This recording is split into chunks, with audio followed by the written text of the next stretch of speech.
Hey everyone, welcome back to ByAmbition. In this video, I'll show you how to enable or disable pop-ups in Google Chrome. This is useful if pop-ups are being blocked when you need them or you want to stop annoying ads. So let's get started. Step 1, open up Google Chrome on your computer, which I have right here. Step 2, in the top right corner, click the three dots, then select Settings. Step 3, from the left menu, click Privacy and Security.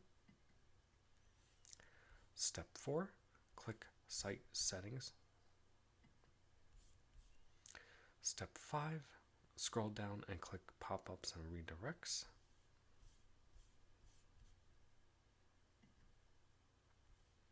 Step 6, here you can toggle pop-ups off to block them or toggle pop-ups to allow them.